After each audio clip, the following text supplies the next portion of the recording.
Río mío. Ai, Río mío. Hoxe estrenamos novo ano e nova tempada, é así, porque a xente curte lle facer tempadas e facemos tempadas, é así. E hoxe estou con unhas señores, esta xente, para que non os coñeza, estes señores teñen un podcast no que falan de minorías étnicas, lingüísticas e religiosas na Europa, máis ou menos. E declaro abertamente que este é o meu podcast preferido no mundo, ou seja, non só o podcast en gallego, nin o contido en gallego, do mundo en xeral, é así, que tamén escoito cousas en outras linguas, é así. Bueno, eles son María e Juan. Hola. Hola. Hola. Estades aí? Estamos. Que é un podcast entonces como non se escoite así, pero bueno, non se Nos ve, tamén somos non fans, se ve. Nos tamén somos fans teus. Sí. Que tal vai o día? Si, como está o tempo aí? Que comechedes así? Antonte, que comechedes Antonte? Comín Antonte. Antonte foi o día 31? Non sei. Sí. Sí, onde foi o 1. Comín carneiro. Carneiro lechado. Así as ¡Hala, que delicia! Pois sí. Langostinos. Pouca cousa. Ai, que cousa tan fea. Sí. Langostinos, corderito. Todo moi vegano, como podes ver. Pois eso. Eu, pois, unhas vieiras, unhas ameixas e que máis había ali? E tamén había uns langostinos. Xa está. Tentei non comer demasiado porque xa estou cheo cando tal toupo. Xa teño ganas de voltar para Bruselas e seguir ca miña dieta de unha comida e media por día. Literal, eu polo verán o que fixen é así e non estaba mellor en todo ano, en toda a vida, vamos. Porque obviamente, bueno, isto está así bastante off topic, é así, pero claro, obviamente non é unha sorpresa que a xente pois sobrecome, non? Come así un pouco demasiado, é así. Que, bueno, obviamente está ben, é así. Eso de comer 3 veces ao día para estar todo o día sentado, pois, bueno, a ver, pois, a todo o mundo lle gusta, non? Pero, bueno, o ideal de saúde non é. Eso de comer aí 27 comidas ao día, pois, non, un pouco non é así. Pero, bueno, whatever, é así. Bon, a este episodio chameille a europeidade, así, porque é o territorio que abarca a vosa área de acción podcatística, podcatística ou así, non? Mas vos, a título persoal, de onde sodes? E que vos levou a ter o interese por facer este podcast, así? Son super europea, 100%. O sea, a min o que me gusta é Europa. Andar por Europa, tal. E despois, pois eu creo que por eso tamén nos levou a facer o podcast. En realidade, a idea do podcast naceu un pouco así por... non sei nin como. Bueno, o caso, eu estaba vendo unha reportaxe, sempre digo, pero que é verdad, estaba vendo unha reportaxe na tele sobre o conflicto de Nagorno-Karabaj. Entonces, pensei eu, aquí teño dúbidas. Teño que chamar a Juan para preguntarlle unhas dúbidas que teño, porque, claro, Juan é meu Google. Para estes temas é o Google Juan, ou o Google, no, o Yahoo Respostas. Entonces dixen, teño que preguntarlle a Juan unhas dúbidas que teño aquí. E non sei como, de repente como que se me acendeu así como, non sei, típico nos cómics, a lámpara e dixen, hostia, ostras, podemos facer un podcast? Entón, mandei un audio, creo, e dixenlle, mira, que estaba vendo aquí isto e tal, que che parecería facer un podcast así coas aventuritas que nos contas ti cando vimos de viaxe ou cando estamos, o sea, ou de normal, aventuritas, cando lle preguntas, que son estes que viven ali? Entón, Juan, contache unha hora, entonces, pois nada, claro, por suposto, o sea, é que xa se me emocionou demais. Non tiña moito que facer nesa altura, pois puxeme a escribir guións. Sin haber ainda condicións técnicas, sin saber si seríamos capaces de gravar calquera cousa, pero nada, xa fixen 3 guións e nada, pois meténdolle presión tamén a Sabaris, en plan, a ver se gravamos tal e cual, sin micrófonos. En que momento se me ocorreu a min isto? Porque este señor xa dixen, tío, tes que relajar un pouco porque que me estou agobiando, sabes? Ainda non empezamos non empezáramos nin a ter un micro, nin a nada, e xa Juan tiña 3 guións feitos. Eu, a ver, aí xa o tema porque... Pero si vas aí andando traballo, eso nunca. Sí, home, pero é Claro. que non sei, mira, teño que volver ao WhatsApp, ver cantos tía, non sei, audios cada 5 minutos, porque fixen non sei que, porque fixen non sei canto, podemos facer destes, tal, cual, e dixen eu, está emocionadísimo. E a ver, a mí molábame tamén, pero un momento que dixen, vamos ter que leválo con tranquilo. A ver, non sei así os intrinculis é así da preparación do podcast e así, pero eu creo que ao nivel en plan gallego é así, o sea, visual, desde fora é a cousa máis profesional que vin, vamos, de todos os podcasts que vin así en gallego, é así, Bueno, obviamente desde dentro, pues supoño que vedes así un plan moi rudimentario e tal, pero bueno, por lo menos desde a miña perspectiva, a imaxe que proxecta é así todo así moi ben coordinado, é así, moi bonito e tal, sobre todo as imaxes, as infografías, é así que dixo, madre mía, Sí. que pereza estar a facer todo iso, Uf. Bueno, eu En creo que que fallas a xuntamos... Maris, que é a especialista. No, eu creo que xuntamos moitas cousas que funcionan ben. A ver, eu non son a experta nestes temas. O experto aquí, mi amigo Juan. O sea, ele o que controla dos temas. Eu teño interese, eu son como audiencia, non? O sea, como na miña vida diaria, Juan e o podcast, eu son a audiencia antes do podcast, non? Porque cando imos de viaxe, pois ele sempre nos vai pois contando pois historias dos povos. Por exemplo, cando fomos a Grecia a última vez, bueno, cando estuvemos en Metsobo, non? Que nos contou a historia dos arrumanos, cousas que eu descoñecía. Entonces, eso que unimos un pouco a súa, el que é experto neses temas, eu que son xornalista, doulle un pouco de forma ás cousas, e que aparte gustame moito o deseño, pois, e meu irmán tamén, e o irmán de Juan é experto en son e tal, entonces o meu irmán fai infografías, pois, sabes, xuntamos todo un pouco e queda unha cousa xeitosa, pero vamos, tampouco somos profesionais. Ainda vai quedar máis xeitosa, Ainda Ainda máis. estamos a mellorar e aprender. Claro, estamos aprendendo, isto é un aprendizaxe. Eu non sabía editar un podcast, lembrábame da carreira, cousas de radio, pero non. O sea, Como bueno, todo, supoño. confiar nas habilidades adquiridas nunha carreira de comunicación é un pouco... Sí, por eso. Sí. Pero Al bueno, final... quería contar unha anécdota agora que me recordastes eso, porque creo que xa escoitara algunha vez en algún lado que dixeras que empezaras o podcast por eso, porque lle preguntaras polo conflicto armenio-azerbaiyani, así. Porque eu cando vivía en Alemanha tive unha profesora de alemán que era armenia. Pero Armenia non do territorio que hoxe é políticamente de Armenia, sino da rexión esta, que escapara dali cando era pequena, porque mojerras, dicía, ai, que tan mal pasar de pequena, motabombas, dicía, ai, que mal pasar, tan non sei que.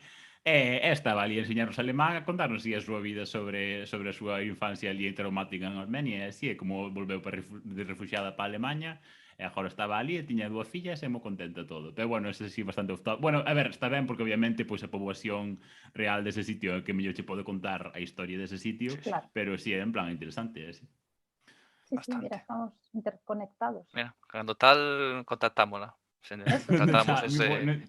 Perdiño contacto, Pero bueno, a miña se busco por aí pola Hochschule en plan de máis ainda aparece, así. Bueno, a pregunta, non sei se desde a pregunta era rollo de onde sodes vos concretamente como persoas.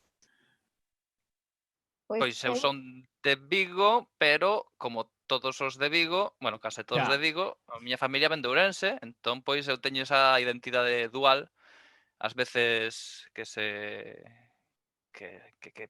rival, porque hai bastante ourensanía, que é unha cousa bastante absurda a nivel galego, non existe orgullo a nivel de provincia. Agora no Twitter bastante con Lugo. Sí, ourensanía tamén, Pero ourensanía, sí, sobre todo porque era como, non sei, a chegada de inmigrantes a un territorio inhóspito onde había xente que tiña outra idiosincrasia, xente da costa, e moitas veces pois eran discriminados ou falábase mal dos de ourensanos porque nos tiñamos unha visión así moi de bastos, moi de capitalismo, ahorro e trabajo duro.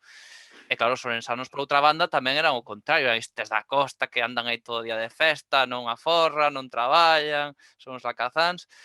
Entón, claro, pois teño esas dúas identidades. E logo, claro, obviamente, debido ao meu percurso vital, pois xa despois de 10 anos en Bruxelas, pois son, bueno, en Bélxica máis ben, pois son un pouco belga. Botei un aniño en Grecia, teño moito cariño, entón teño así vínculos con Grecia,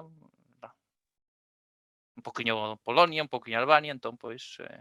Ai, Dios mío, unha identidade un pouco máis complexa. Sí, mucha Europa desas. Mucha Europa, sí. Bueno, isto tamén é off topic, é así, pero claro, bueno, nunca estuve en Bruselas deses, é así, pero a xente xeralmente en Bruselas fala máis francés, non? Que outra Sí. cosa.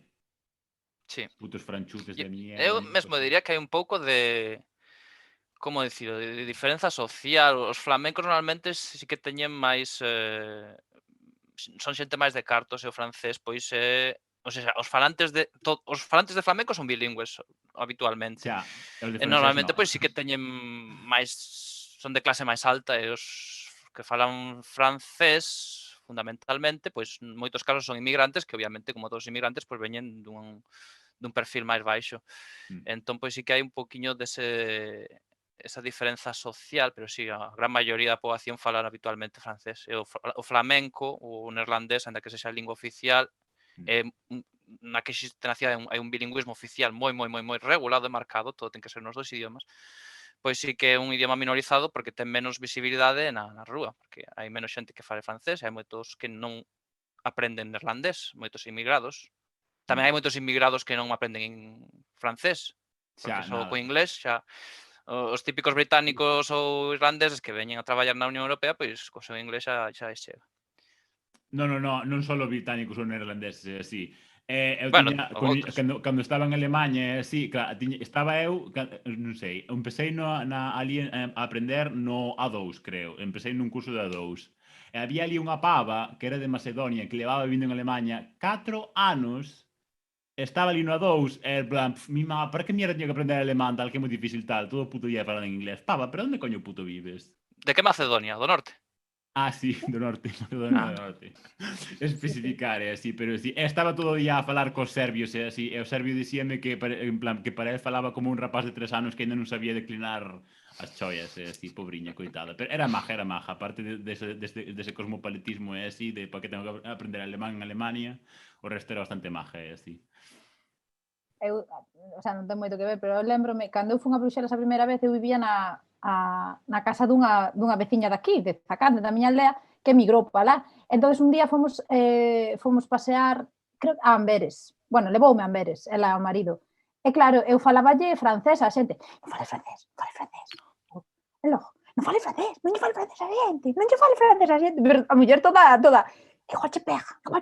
Eu, Bueno. eu, xa, pero por eso que eu decía, era unha anécdota, porque ela dicía, ela estaba súper, non fala francés, fala inglés. Eu, bueno, Carmen, muller, algo, esta xente, sabes? Nese mundo dos estereotipos e tal, facíame moita gracia, porque aparte é unha señora moi expresiva, e entonces dicíame así, non lle fala francés. Pero por que non quería que lle falar francés? No, porque teñen esa idea de que se na parte de Flandes se hablas francés, que a xente lle parece fatal, e que che van salir coas espadas aí a te botar. Igual non lles presta, pero de aí a que te insulten ou che matan, non. Se non coñeces a súa lingua, pues, o único que te podes comunicar, no caso dele era o francés, non me podía falar en inglés, pero facía moita gracia a súa, el estaba en tensión. Iba por aí como Estades en territorio hostil. Sí. E ti creo que é, se non me confunden os meus datos, é así, que és medio castellana, é así. Sí, desas, sí. Sí, son... Como decía, de pequena sempre me preguntaban, e ti onde eres? Entón eu decía, yo como mi mamá, eso non me lembro, eso dime que dicía eu, e despois xa de maior eu dicía 50%. Entón, eu son 50%. Eu son a ver, eu nacín aquí, o sea, eu son de Zacande, que é unha aldea do concello de Meis, en Pontevedra, onde me criei, crecín e demais. Pero miña nai é castellana desas, que veu pa aquí cando casou con meu pai. Sei que estar namorado é así, Sí, pois... Que? Meu pai ou miña nai? Porque... A túa nai. Realmente miña nai veu aquí a primeira vez porque no pueblo de miña nai, que é un pueblo de Castilla que se chama Matía de los Callos, que é moi pequeno, en plan, pois, típico, menos de 100 personas. Bueno, a mellor naquelas vivían 100 personas, pero ahora hai moi pouca xente. Entonces, foi dar alá un profesor, mandaron de profesor a un veciño aquí de Zacande. Entonces, pois, ela veu un verán con toda a familia, porque era amiga dos nenos e tal, entonces veu pasar o verán e díxeme que a primeira vez que veu aquí, díxeme, primeira vez que entré, que baixei do coche e vin, estaban 4 señoras aquí, veciñas miñas, todas de negro, co pano posto, como mandan los cánones, cun sol, dicía a miña nai, es que hacía un calor, y las señoras allí todas juntas en el banco, dixen, madre mía, sabes, sabes, como que lle impactou moito, ainda o conta agora, que lle impactou moito a imaxe, dixen, ainda si quedaches, ainda si quedei, pero lle impactou moito esa imaxe, porque realmente, claro, era a imaxe das mulleres, de como as mulleres levan a vida e a vestimenta en Castilla, aquí, pois era moi diferente. E nada, carteáronse meus pais, coñeceronse nunha verbena, carteáronse, miña nai resistíase, despois deixou de resistir e casaron. Mira. E veu O pa cá. Tinder daquela. O Tinder daquela, as verbenas, sí, O señor. Tinder Sí, daquela, señor. E as literal. cartas.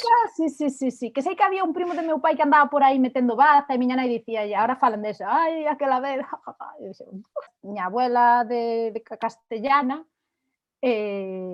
era como miña, o sea, tiñan os mesmos anos, a mesma ideología, digamos, creencias, pero miña abuela toda a vida a vin, pois, ela se ponía sus vestiditos, sus cositas, se echaba un poquito de polvoritito, era unha señora, pois, que lle gustaba arreglarse, o sea, non unha cousa exagerada, pero miña abuela daqui sí, non miña abuela, todas as mulleres de aquí, de Zacandi, que é a miña aldea e tal, todas iban as amigas de miña abuela, coas que quedaba os domingos para cacarear, todas eran de negro riguroso, pano na cabeza e...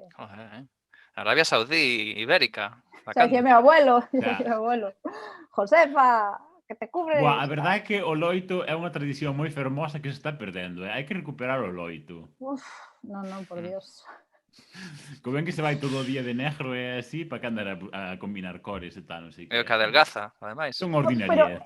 mira, é curioso, agora que o dis, porque eu cando era adolescente, a ver, miñas abuelas, as dúas xa morreron, pero cando eu, o sea, cando era adolescente empezaba a vestir de negro, sabes? Porque non rollo gótico en plan, pois poñía un pantalón negro e decíame miña abuela, decía, ai, que vas toda vestida de negro, E xo sempre dicía, non entendo o razonamiento, pero se ti vas de negro, sabes? Como que lle molestaba que a xente nova fora vestida de negro.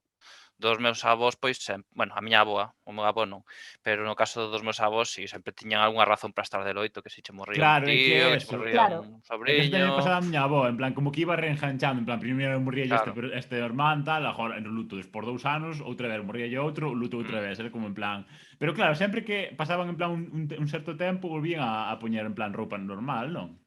De momento, só tratachedes minorías de Europa, como as rumanas, a normanda ou a extremeña. É unha no actual estado turco, que, bueno, é Europa, non sabemos.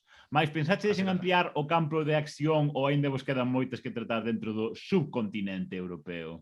É que para facer as cousas con xeito hai que saber, senón para estar a barrenar e a albardallar, pois, a verdade é que do que máis sabemos é desto, hai bastante onde escoller, hai bastantes temas que tratar e non só de minorías, tamén se pode falar de eventos que teñen moita relevancia nesta temática, como por exemplo, non sei, o intercambio de poboación entre Turquía e Grecia, a expulsión dos alemáns de Checoslovaquia, cosas así do estilo. Ou tamén se pode falar de estados que teñen unha identidade complicada, como Montenegro, que xa falamos de Montenegro, ou Eslovaquia, que é un país así que non tiña moitas condicións para convertirse nun estado e os tes. Así que, por agora, pois estamos nesta zona, pero, bueno, podes ampliar un pouco. Por exemplo, os tuaregs, ou os amasigs, máis ben, porque os tuaregs son a parte dos amasigs, están en Europa, na Europa política, porque a xente que vive en Ceuta e Melilla, boa parte deles son amasigs. Entón, poderíamos tratar. Ou Xa está Cabo guai, Verde... verdad? Cabo Verde xeolóxicamente seica que parte de Europa. En feito, incluso se falaba de que iban a aplicar para ser membros da Unión Europea porque forman parte de Macaronesia. Cabo Verde, que iba a aplicar para ser parte de Europa. Falouse por aí hai como 10 anos que había xente que o defendía porque son parte de Macaronesia xunto con Azores, Canarias e Madeira. Ah, vale, xa. Entón, pois, están, pois, mira, Buah, había unha... de Non sei, truco a bueno, pa. non sei, supoño que ainda seguirá existindo, sí, pero había en Puerto Rico varias formacións políticas que defendían reanexión de Puerto Rico a España e así para estar dentro da Unión Europea, así como en plan... Bueno, a ver, non sei, pois a verdad, non sei... Bueno, sei que a situación política sendo unha colonia de Estados Unidos pois non lle favorece demasiado, sí, pero bueno, tampouco non sei hasta que punto tampouco lle favorecería ser unha colonia española outra vez, en plan, non sei. Uy, no sé. Non sei. Logísticamente mal, Xa, logísticamente. Pero bueno, Francia sigue dando moitos territorios de ultramar, están así moi contentos, así que teñen referéndums Sí. de todo e siguen a votar estar en Francia. Bueno, Sí, estarán moi contentos ou non, pero bueno, dirán, mellor estar así que ao mellor se ven outra cousa ainda vamos estar peor, tal, non sei que. Eso. Bueno, nos nos metemos e que decidan iles, nos non dicimos si fan ben ou non. Pero bueno. De calquer maneira, Francia tamén outro tema que se pode tratar, as posesións de ultramar de Francia. De feito, Sí. tamén hai linguas crioulas por aí que son ensinadas nas escolas, etcétera, etcétera. Sí. Bueno, no tempo que levades indagando e investigando para facer o voso podcast e así, que trazas culturais, políticas ou incluso xeográficas vedes en común nas minorías que tratáchedes? Como é que unha cultura cheja a ser unha minoría ou estar minorizada? Por non ter exército ou así, por exemplo? No, pois a veces Eso por tontunas, porque, mira, no caso galego, pois porque un señor se enfadou ca nai. E dixo, pois eu quero ter o meu reino de Portugal e hasta logo. E nos quedamos con León e Castela, pero e así hai moitos casos, dicir verdade, a maior parte dos territorios nacionais creáronse debido a este tipo de asuntos familiares, que obviamente despois, ao chegar ao século XVIII, XIX, pois xa se convirten en Estados-nación, la imposición del francés, alemán, etcétera, e por outra banda, pois obviamente as guerras axudaron, a creación de estados modernos, con toda a estrutura para implantar unha ideoloxía lingüística, cultural, etcétera, etcétera. E tamén moitas veces os estados actuais pequeniños pois son independentes por casualidade, porque Xa, xa por me azar. dirás, sí, por exemplo, os bálticos coincidiulles ben, porque por exemplo, Cataluña ten moito máis potencia para ser un estado, pero bueno, por razóns xeopolíticas non lle coincidiu ben. O mellor se España entrase na Primeira ou na Segunda Guerra Mundial e perdese, pois sí. O sea, ao final un pouco por azar, pero sí, obviamente, Xa, é Sí, que eu penso moitas veces así, porque claro, obviamente, pois o Estado español é así como o Reino de España, así como tuvo certa estabilidade sempre, desde hai moitos centos de anos, cousa que non tiveron o que hoxe en día é Alemania ou Italia ou así, claro. porque, hostia, obviamente había moita máis xente, moito máis conflito e tal. E claro, a España estar así en plan como un pouco así illada e así, en plan que ter os Pirineos aí para proteger e tal, pois nunca tuvo así moito conflicto e así. E moita xente aquí como que ten como unha visión como moi estamental en plan como das organizacións políticas. Bueno, supoño que tamén pasará en moitos lados así, pero aquí eu creo que especialmente en plan como moi estamental de como funciona ou como se fai un estado ou que é un país ou que é un estado tal, non sei que é como en plan, a ver, hoxe en día este é un estado, hoxe en día este país, como dentro de 100 anos non pode existir nada e podemos estar dentro do império, o que sei, do império nixeriano ou que sexa, como en plan, joder, o sea, só che falta abrir un libro de historia e mirar un mapa hai 100 anos, o sea, ti mira cantos países había, o sea, tampouco non é así a big deal, é así, pero bueno. no, pero o mítico chío este que pon, o que sei, Trieste, hai 100 anos, Imperio Austrohúngaro, hai 88 Italia, hai tal Yugoslavia, etcétera, etcétera, etcétera. E iso é bastante común en moitas partes de Europa, esos cambios de fronteiras que moitas veces non seguían as fronteiras étnicas ou lingüísticas, e obviamente despois, se tes un xenocidio de por medio, unha limpeza étnica de por medio, pois é máis fácil. Hai unha cousa que, por exemplo, doume de conta facendo o podcast, que era algo que moitas veces descoñecía e que é moi similar, pasa nos moitos capítulos dos que fixemos, é que aínda que sí que se coñece, que se estuda no cole, a influencia que tiveron as guerras mundiais obviamente no cambio de fronteiras, o que dicías ti antes, pero dunha cousa que falamos moito no podcast, que son os intercambios de poboación, as homoxeneizacións, todo unha eso, locura pensar hoxe en día. claro, que moitas, eso realmente no cole, cando estudas esas cousas, falase moito da geopolítica, non? Do cambio de fronteiras, pero do punto de vista social, de poboación, esas cousas que realmente aquí digamos, na Península Ibérica, o que decías tú un pouco antes, non sucederon, como sucederon no centro de Europa, leste de Europa, e son calcados, e que cada vez que facemos un podcast, o sea, os silesios, os rutenos, ahora non se mata moito inventar nada novo, todos fan literalmente o mismo guión. Claro, é moi similar, e ademais eu creo que é unha cousa que non a xente que coñece, que sabe, pois como vos, que estuda, que lle interesan esos temas. A xente, por exemplo, faloche do meu entorno, non sei, a mellor falando a veces cos meus pais e tal, cousa. Non é unha cousa que se entenda tan ben. Sabes, non é unha cousa que isto dos intercambios de poboación, que collían a estes, poñanos no territorio dos outros, que saban daqui.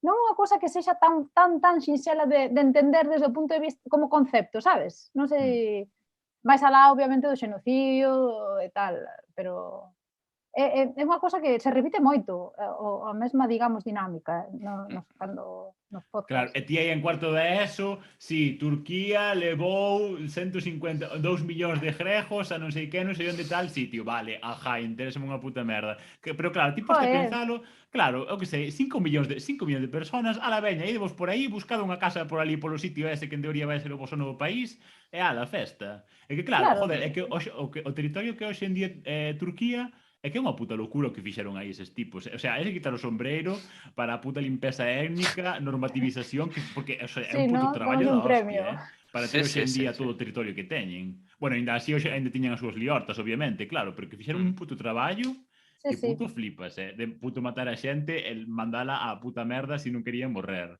Que tolería, Sí, pero cala moito o discurso oficial, porque ainda lle contaba a Juan onte non, hai uns días que coñecín a unha rapaza en Londres que era medio inglesa, medio turca, e falábamos dos alevís, e miroume raro. Puf, chungui, mima. Esos son os frikis. Nos Instagram... Secta friki. Que son 15 millóns.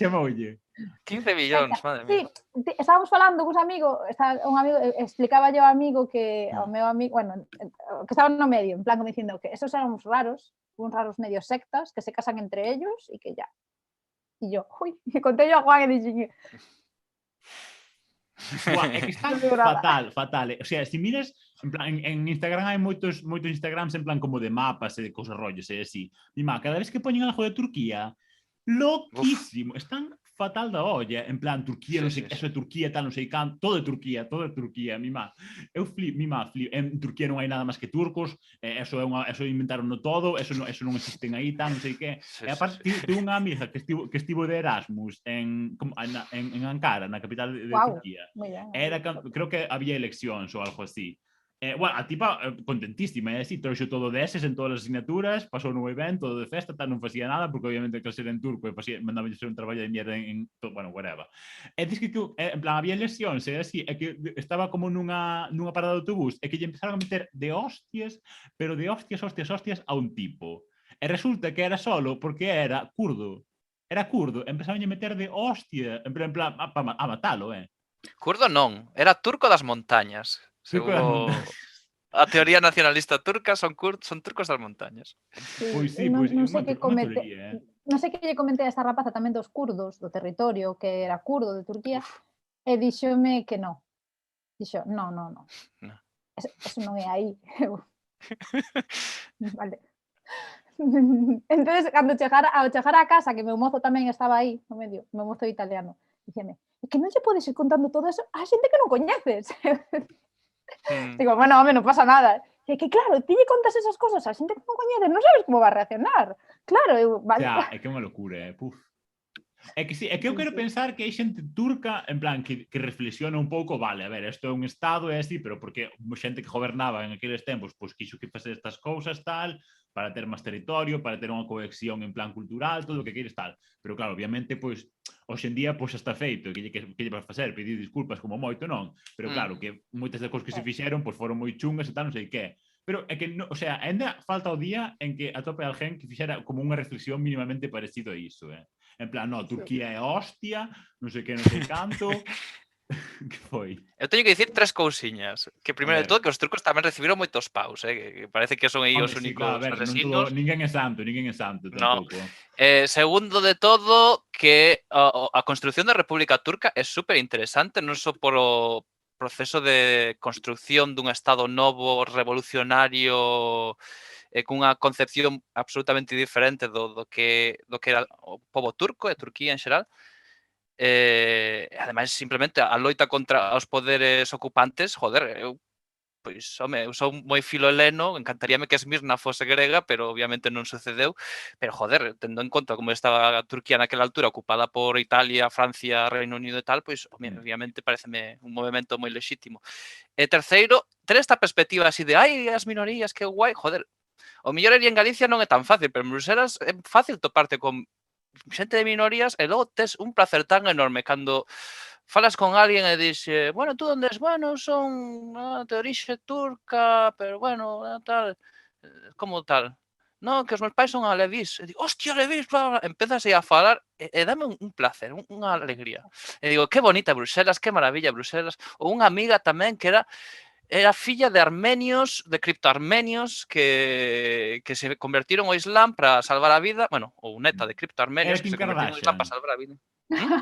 No, non é Kim Kardashian, non sei que cara something. Temos que entrevistala, Juan. Hai que ir contactando xa, Sí, unha rapaza Ah, alemana. é verdade, eu conocía tamén a un rapaz que era armenio, que vivía en Santiago, e así, bueno, rapaz, a ver, non parecía moi espabilado e así, pero tamén era interesante. E preguntarlle sobre, en plan, como a diáspora armenia, todo o que vía en Estados Unidos tal, e decía que eso que non se entendía nada, que eso non era armenio nin era nada, que eso, o sea, era parecido, pero que non se entendía.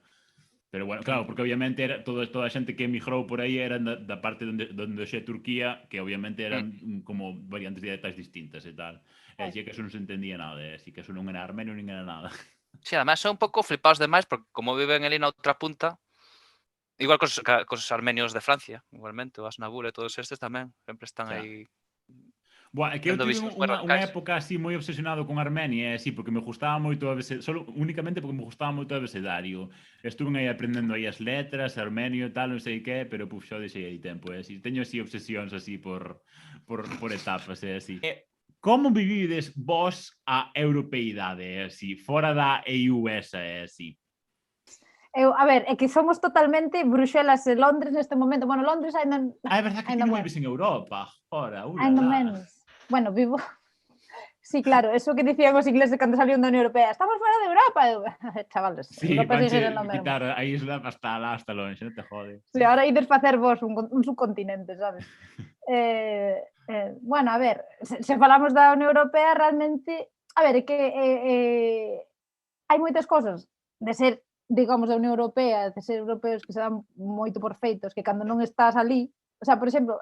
A ver, por exemplo, cando vas de Erasmus, cando estudas fora nun outro país da Unión Europea, cando non tes que andar... a mí, mira, pasou unha anécdota que un familiar, parente, que vou de la Argentina, con que non tiñamos moito relación, é que Juan coñece, non tiñamos moito relación na familia. Bueno, é un neto dunha prima de miña abuela, que a señora sí que ven moito, pero el non. O sea, entonces chegou aquí e chegaba a Portugal.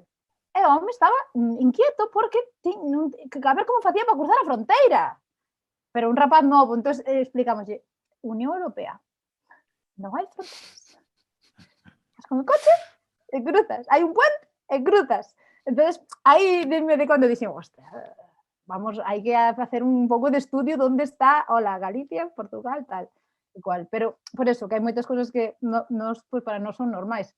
Xa. E pasoume precisamente co coronavirus unha anécdota este ano, porque claro, co pasaporte COVID da Unión Europea, pois claro, o inglés era diferente, bueno, o inglés do Reino Unido, era diferente, o sea, era diferente, claro, non era da Unión Europea, pero os países da Unión Europea sí que o aceptaron, pero ao principio, un Cristo, fun a Francia, bueno, fun a Italia, pero fun co coche, pasei por Francia, pois non me deixaban entrar nos áreas de servicio, non me deixaban entrar, porque como o dibuixo, sabes o que pasa? Que o debuxo do QR é diferente.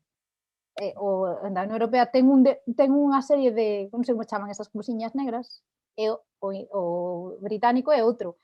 Entón, como non o lía, pois non me deixaban entrar a comer. Eu dicía, pero que sí que vale, que o goberno, no meu francés así, dicíalle que sí, que o goberno acepta, Eu, que non le, non, salíalle a X, eu, pues nada, sen comer. Tiveron que entrar meus pais a comer un bocadillo. 2 veces pasoume nas áreas de servicio, dicindo, bendita Unión Europea. Ai, pois é unha chorrada, é unha anécdota, pero quero dicir, hai cosas moi da Europa, da Unión Europea que son... A ver, que a Unión Europea non é un sistema perfecto para nada. Xa, obviamente. Pero hai xente que está dentro da Unión Europea porque quere cambiar o sistema, non porque quere destrozar as cosas boas que funcionan, non? Entón, bueno, no Reino Unido, a verdade é que vivir a campaña do Brexit alá foi unha cousa bastante pa ver e pa escoitar. Intensa. Sí, porque ademais vías que dicías, pero que mentiras.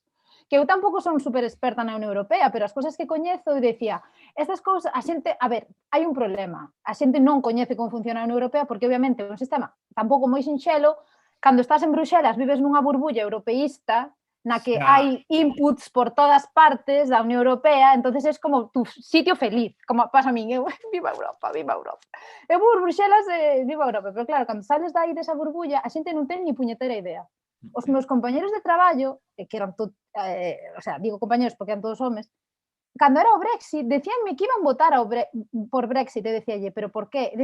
Dábanme argumentos que decía, bueno, pues esto vai ser igual, cando, o sea, quero dicir, da igual que saia da Unión Europea, que vai ser o teu presidente, un quería votar porque non lle gustaba o sistema económico do Cameron, e decíalle, bueno, pues vota.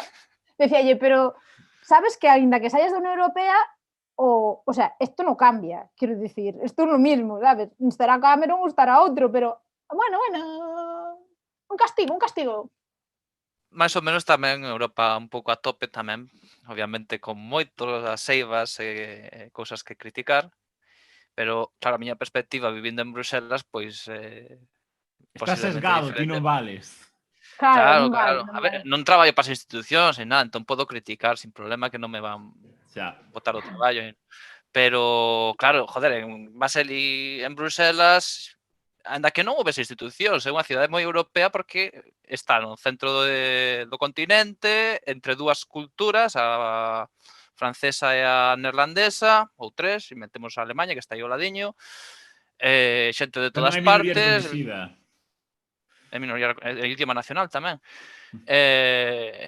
Joder, pois, claro, hai xente que fala aí todos os idiomas, gastronomías misturadas, pois, sí, a nivel cultural, pois, e algo que me encanta de Bruxelas, que mesmo nós, a nivel galego, tamén formamos parte desa diversidade bruxelense que tan múltiple. Entón, pois, igual que vas a, eu que sei, a Casa de Hungría a escoitar un recital de poemas e comerlle o goulash despois, como que despois hai o Festival de Cannes con curtas galegas, etcétera. Os cataláns organizan un sarao. E entón está moi ben esa multiculturalidade bruxelense. O problema é que, claro, como dicía Savarís, vives un pouco nunha burbulla europea, europeísta, ao final non acabas por relacionarte moito cos locais. Grazas a Deus, estudei na Universidade de Lovaina e aí sí que había máis xente local, ainda que eran flamencos, digo aínda porque non vou dicir que os teño cruzados, pero son un pouquichiño aburridos. Vale. E ademais a Universidade Católica de Lovaina, porque que a que ten a fama de ser así máis conservadora, entón a xente así máis do MVA, que é algo así como Ciudadanos aquí en España, pero un pouco máis racista, abertamente racista que Ciudadanos, abertamente, porque entón, sí, eran así todos así moi de andar de camisitas e tal. Pero, claro, eu, por outra banda, joder, son un produto de Europa, a fin de contas, porque, a ver, eu son mesmo da fronteira. A miña aldea fica mesmo ao pé da raya. Entón, como nos afectou Europa? Pois acabou co contrabando e acabou con as alternativas de negocio na miña zona. Por tanto, non había outra que marchar para a cidade. pero por outra banda sí que permite os contactos con Portugal, etcétera, etcétera. Despois funde Erasmus, funde de Leonardo, ando para arriba e para baixo, puiden estudar un máster noutra universidade sen problema ningún, topar traballo e ficar a vivir ali sen problema ningún en Bruxelas. Entón, pois, a fin de contas, a miña vida fundamentase nesa construcción europea que nos permite todas estas posibilidades. Eso é importante. Eu creo que tampouco ten a mesma perspectiva a xente que ao mellor non estudou fora que a mellor a xente que sí. Nese sentido de que eu, por exemplo, a min todo isto da europeidade, de entender Europa, tamén me apareceu cando saín, pois, cando fixen Erasmus e tal, sobre todo cando fixen a Leonardo, porque fun a Bruxelas e aí sí que te das máis de conta precisamente porque dicía Juan, porque empezas a coñecer a xente que de moitos sitios moi pequenos e que é máis sinxelo. Mira que Londres é moi grande, vive moita xente, pero é diferente. Eu teño dos apuntes aquí. Desculpadme polos apuntes, pero teño que dicir. Tamén a Unión Europea é que, por exemplo, o meu pai, pois, sendo camioneiro, baixase os ingresos porque tiña que competir cos camioneiros polacos ou eslovacos que cobran menos. Por exemplo. E despois outra cousa máis, que ás veces pensas que en Bruxelas, a xente que vai a Bruxelas, que son todos fillos de diplomáticos ou fillos de xente con diñeiro para estudar e chegar a traballar ali. Moitos hai, non che digo o contrario, pero tamén hai moita xente que ten un perfil moi humilde e que acabou aí porque son espílidos, tiña ambición e tal, non sei. Por exemplo, tive unha moza eslovaca que do leste de Eslovaquia, zona moi pobre, pois foi a Reino Unido a estudar, traballaba nun kebab durante 4 anos, traballando nun kebab e estudando. Logo fixo un máster en Francia porque lle deron a beca e logo acabou en Bruxelas e, pois tiña un perfil moi humilde. Entón, sí que hai un pouco dese prexuizo contra os funcionarios de Bruxelas que son todos a élite económica, e tamén os hai, pero bueno, igual no inicio, pero agora non. Home, eu penso que non é tanto así. Son fillo dun camioneiro dunha costureira, non son fillo aquí dun banqueiro. Ai, pero tiñen tantas terras, Dio mío. Hasta nin eso.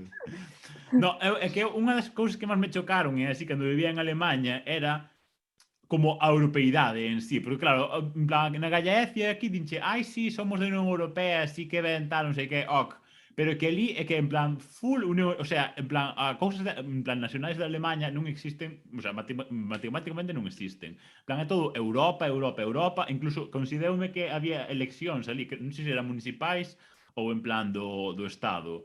Era como en plan, nas campañas dos partidos, non sei que, Europa por unha Europa mellor, tal, non sei que, dixo, pero que coño é isto? Isto é impensable ali, porque ninguén sabe que coño. En plan, sí, estamos en Europa, tal, non sei que, pero, sin máis, ali, Europa. A ver, obviamente tamén é máis fácil ser europeo sendo alemán que sendo eslovaco ou búlgaro, sabe o que che dixo? Pero, en plan, porque obviamente, pues, si vai ir mellor, si ou si, non? Pero, sí, en plan, sempre me chocou así moito, así, a cousas de Europa, así. Pero eu cando nos falan son a cousa, cando nos falan do tema, supoño que a ti tamén, non sabéis, Europa, a ver as subvencións, a ver se nos arranxas unha subvención, Juan, non sei que, para tal. O sea, Europa é os fondos. Ese tal, pois unha especie como de áncora que nos permite que non veña aquí un tejero e nos impoña unha ditadura, e pouco máis. Xa levamos, canto levamos? Casi 40 anos na Unión Europea, formamos parte dunha estrutura política na que decidimos, algo menos que outros países, pero decidimos e temos que formar parte dese proceso de decisión e aportar tamén da nosa parte, o sea, unha visión galega do que é a Constitución Europea. Bueno, pero é que aí hai un problema que eu sempre digo que o problema existe, porque non hai unha educación da Unión Europea, e porque precisamente... Pero por eso, precisamente en Alemanha, eso existe porque os partidos políticos, os gobernantes, a xente que ten que sacar a Unión Europea, metela na axenda, digamos, non o fai.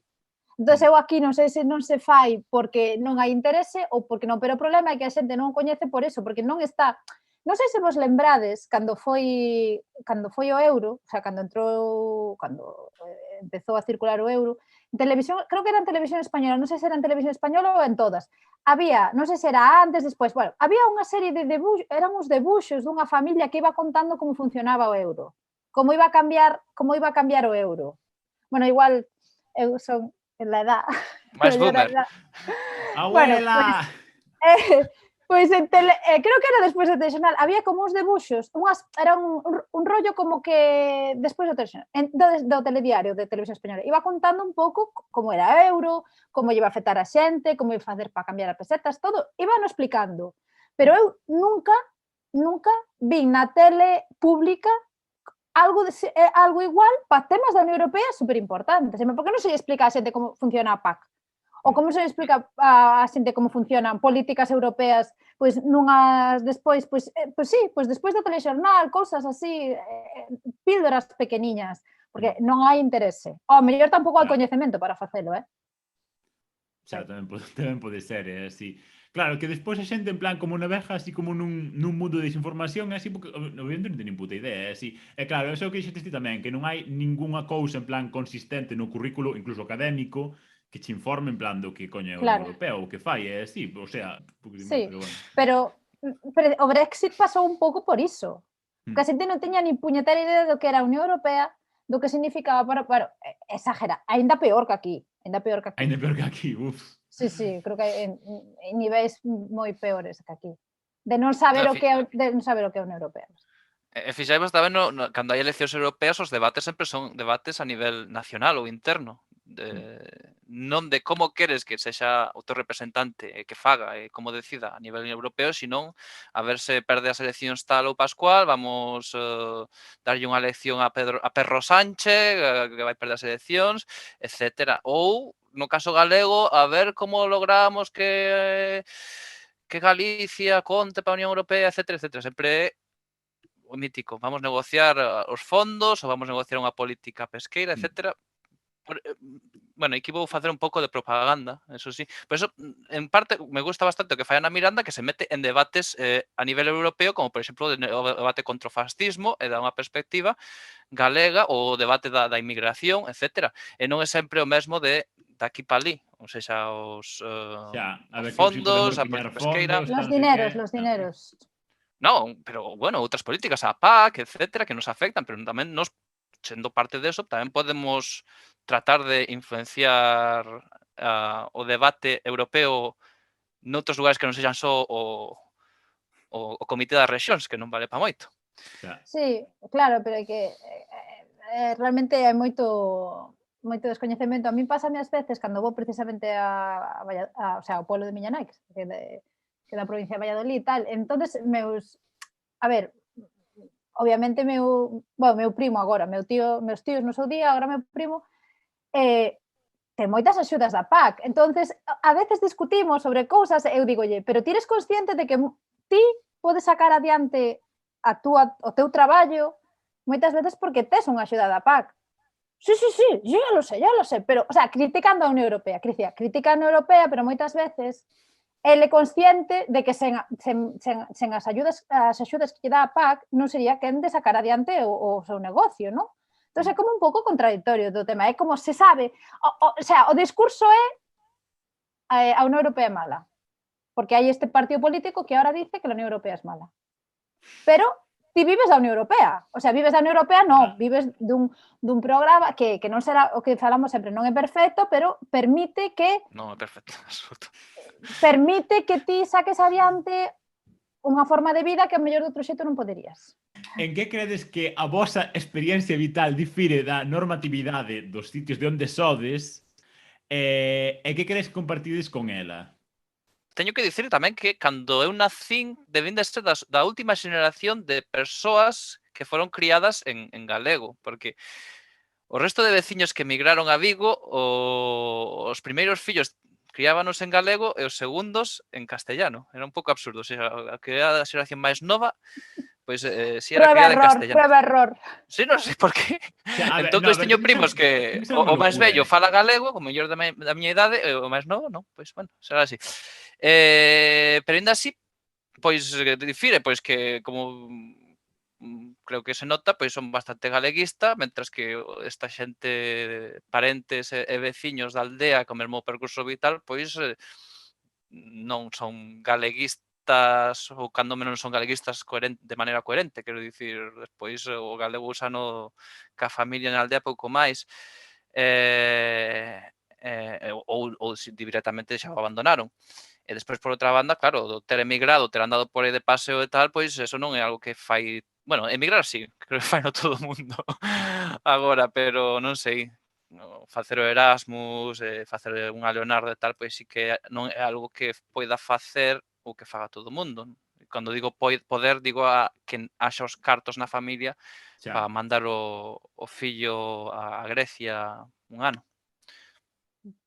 Bueno, eu no meu caso, xa, a ver, que claro, eu realmente criei-me, claro, o que explicaba antes, miña nai veu aquí cando casou co meu pai, o ano seguinte nacín eu, entón, obviamente, eu criei-me na miña, o sea, no meu entorno, digamos, nai, pai, eu, e despois meu irmán, era, claro, era castelán falante, pero obviamente o meu, era raro, porque sempre, eu acordome aos 10 anos, que me din de conta, dixen, pois por que eu non falo galego, sabes? Pero non era consciente de que non o falaba, sabes? Era consciente de que a miña nai, porque era normal, porque o idioma da miña nai, eu cando iba claro, cando iba a Matilla ou pola miña nai, pois eu falaba castelán, pero claro, despois, claro, meus primos, meus avós, meus tíos, todo, meu pai fala galego, pero claro, na casa con miña nai fala castelán. Entón, vives nunha especie de bilingüismo diglosia, cosa rara. Entonces eu, de repente, aos 10 anos, acórdome, 10, 11, 12 anos, así, que acórdome perfectamente de dicir, por qué? O sea, por que todo o mundo fala ao meu redor galego eu non? Sabes? En plan, por que non era... Dime de conta que había xente que falaba as dúas, sabes? Non sei explicarlo un pouco, pero como que me din de conta que había dous idiomas diferentes que a xente falaba diferente. Entón, aí foi cando empecé a falar, claro, pero ademais pasaba unha cousa super curiosa, eu cando iba eu pasaba case sempre a gran parte do verán pasaba en la Castilla aí, profunda, Para ao morrer de solazo calor, aí. para non poder ir á praia. Sí, aí a morrer de calor. Planazo, Bueno, pasaba mitad, pero pues pasaba moi ben, teño que dicir. Pasaban porque todos os fillos inmigrantes, o sea, miña nai, pois, había moitísimos rapaces en moitos sitios. Eso sí que era unha torre de Babel. Eso sí que era a Unión Europea de España. Porque había cataláns, vascos. Acórdome de pequena, iba detrás dunha prima miña vasca, o sea, de Lasarte, e tiña unha libreta aínda na casa, e iba lle preguntando palabras. Como se di, debeu de ser na época na que me din de conta de que, como se dice amigo en vasco? Tiña posta aí na libretiña, sabes, eso era como vascos, cataláns, valencianos, todos xuntos aí. Bueno, o caso, que claro, eu xogaba con meus primos e eu utilizaba palabras que xa de maior, dime de conta que non eran castelanas, perdón, que non eran castellanas, sabes, eu metía, pois, colo, cousas galegas, ao xogar en castelán, te día, xía, a miñas primas, cógeme el colo, e eles entendían, sabes? Entón, despois de maior, decíame, no, pero eso non é castellano. Decía, pois elas entendían, sabes que... O sea, é bueno, como... a ver, ti non te dabas conta con 12 anos e moita xente que fala español na Bueno, gallega se dá conta en toda a vida, tampouco. Isto era máis pequena, isto era cando era máis pequena, pois aos 6 ou así, pois claro, a xojar, cógeme en el colo, non sei que, tal. Bueno, outras palabras así, pero era moi gracioso. Hai unha cousa curiosa que bueno, non sei se falaremos de eso, pero eu viví nesa dualidade castellana, galega, e nunca vin ao meu redor ningún tipo de, non sei, de prexuizos, nunca lle escoitei aos meus abuelos castellanos dicirlle a meu pai, pois meu pai, obviamente, cando chegábamos ali e falábamos con meus abuelos e con meus tíos e tal, pois falaba en galego, obviamente. Nunca lle escoitei aos meus abuelos dicirlle aquí se habla en castellano. Que? Pues habla en gallego, aquí se habla en castellano. Sabes, nunca lles vi, nunca lles... E a miña nai é o mesmo, unha señora, miña nai médico, que chegou aquí, e obviamente, que agora cando falan estas cosas dos exámenes, me fai moita risa, porque miña nai, hai anos, tuve que facer un examen de galego. Hai bastantes. Eu non escoitei a miña nai dicirlle, porque estos me imponen el gallego, sabes? Unha rapaza que tiña 30 anos, que chegou aquí, que... Entonces, fai moita gracia moitas cosas das que se din agora sobre a miña vida aí castellana gallega. Eso que era de Fachadolid, Bueno, dun pueblo. Bueno, Bueno, miña nai pero estudiou sempre xa se na sabe que capital. en Fachadolid son todos fachas e non hai Sí, distinción. pero mira, eu lembro sempre cando miña nai tivo que facer exame, miña nai médico de familia, antes os médicos de familias non facían o MIR. Non sei que rollo había. Entonces hai uns anos, pero anos estou falando Fraga, Iribarne, o sea, anos bastantes. Obligaron aos médicos de familia a facer un examen, ou non sei que, como para recoñecer, non sei a historia. A historia é que tiña que facer un examen de galego. Eu lembro de miña nai ir pola casa preguntando a meu pai, aos meus primos, cousas de galego. E chegar do examen, aprobou, pero se sacou unha notaza no examen. Lembrome desta frase que lle dixo a meu pai. Pero si seguro que saquei yo mejor nota que muchos gallegos. Sabes, como... Pero non a escoitei en ningún momento dicir por que teño que facer este examen. Sabes? Cosas así de... Digo que é tan importante o respeto e a tolerancia nestas cosas que cando escoito esas cosas no Twitter de que yo tengo que... ¿Por que teño yo que estudiar gallego e hacer un examen? Chico... Si tedes algunha anécdota costumista que axude a comprender a vosa identidade local ou facendo podcast, persoaxes pintorescos, lendas urbanas, sitios icónicos... O mellor claro, eu non nacera cando os meus abuelos se coñeceron, os meus abuelos castellanos. A ver, o primeiro impacto que recibiu miña abuela Josefa, que era a miña abuela daqui, de Zacande, foi cando meu pai lle dixo que tiña unha moza castellana. Entón a miña abuela dixo, veu de dicir, anda que non haberá mozas aquí ao redor que tes que buscar unha castellana. E máis, non sei se cho dixeron unha vez, pero o que vai buscar fora lonxe é porque non vale para nada ou algo así. Pois non sei, non. E min xa mo dixeron unha vez, bueno. Pois claro, non. Porque as de Kiko non, se non che queden é por algo. Claro. Pois non Entón, sei. os meus pais agora están un pouco jodidos, pero que lle van faguer? Pois non sei. O caso é que, claro, a min todas estas cousas vai máis contando o meu primo maior, que ten 10 anos máis que a min, entón ele observaba cando a lo Rodríguez de la Fuente, estas diferencias que existen entre eu, por exemplo, noto moito pois na miña, o sea, no meu crecemento notaba as diferencias sobre todo como se vive a morte, porque, a ver, en creencias, miñas dúas abuelas eran de misa, diaria, señora, sella, sumisa, non se la quita nadie. Sí que, pero é verdad que tiñan maneiras moi diferentes. Miña abuela pois era unha señora que iba de negro e tal e cual, entón cando chegou a meu abuelo aquí, pois claro, lle sorprendeulle, meu abuelo castellano, e dixolle a miña abuela que a ver se iba tapada como as... Dixo, pero por que vas así como las moras? Sabes, como dicindo, por qué? Non entendía. O señor Jacinto, meu abuelo, non entendía. E hai unha anécdota que resulta que os meus dos abuelos pois traballaban ao campo. Eran pois agricultores, gandeiros e tal.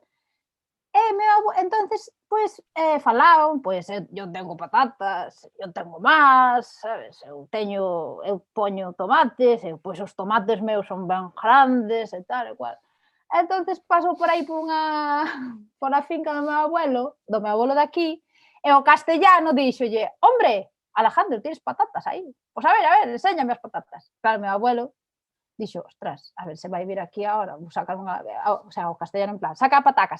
E o meu abuelo dicía, non se puede, que están moi fondas. Saca, Alejandro, saca unhas patatas. E claro, meu abuelo todo o medo que tiña era a ver se lle iba a sacar unha pataca pequena, sabes, de que pode pasar, que cando plantas patacas non todas son grandes e hermosas.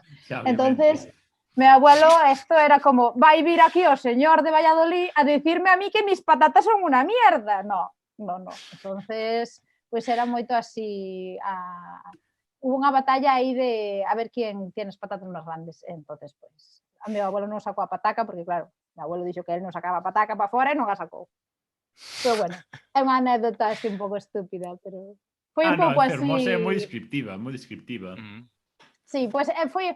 levábanse moi ben meus abuelos, pero sí, claro, sempre que íbamos sempre preguntaba, que tal, como está? E como están as ovellas? Meu abuelo tiña moitas ovellas, como foi castellano. Pois a anécdota non sei, non se me ocurre moita cousa. A ver, eu era un chaval de galegofalante diglósico na cidade, entón, pois, ás veces, claro, víaste nunha especie de conflicto de lealdades, digamos, cando tiñas que tratar con un membro da familia galegofalante, unha persoa do mundo exterior que non era nin parente, nin nin veciño da aldea, porque aquí neste barrio somos todos de lí, basicamente controlamos o barrio. E claro, pois ás veces iba, eu que sei, levaba o meu pai xogar ao fútbol cos meus amigos, cos que falan castellano, el falaba en galego, e eu pois pensaba, hostia, agora que falo? Traiciono a miña lingua ao meu pai ou traiciono os meus amigos e falo en galego para eles. Entón, si eran esas situacións, creo que o describía, pero bueno, despois ao final, eu que sei, os 19 anos ou 20, pensei, para que me vou aquí a matar a traducir? Se o tal todo o mundo me entende, son galeguista, é absurdo cambiar de idioma para falar con certos amigos ou en certos ambientes aquí en Vigo, así que, ademais, joder, leva moito traballo ás veces acordarse de palabras. Eu, por exemplo, e iso que falo castellano de Galicia, que cada vez me dou conta que non é o castellano correcto, sobre todo cando falo con colegas de por aí afora. A mí facía moita gracia cando era pequena, chamaba a miña abuela a casa. Miña abuela, quero dicir, vivimos pegados casi, imagina, o sea, aldea galega, pois unha casa polo medio. Chamaba e dicía, sí, eu dicía, sí, dicía, hola, soy la abuela. Porque eu creo que miña abuela... Para falar por teléfono hai que cambiar o idioma. Diría, esta rapaza non me entende porque a ela fala, sabes, miña abuela que non lle falou en castelán nunca aos netos, pero a nós era como, hola, soy la abuela. Eu, sí, abuela, tal, pero que me facía gracia porque como que cambiaba, en plan, estos rapaces, claro, están aí criados con unha señora castellana, aparte, claro, pues meus abuelos falaban castelán, pero non falaban, obviamente, un castelán normativo ni nada. Mi abuelo chamaballe ao polo de miña nai Matilla, Mantilla, toda a vida. O sea, xa volvestes de Mantilla, cando, sabes? Motos sobris por facer cose, sí, aprendimos cose, sí, sobre ser europeo ou algo destes. E agora vamos facer o post-río mío, dentro de pouco, sí, abures, sí, abures, chao, Gracias. Chao,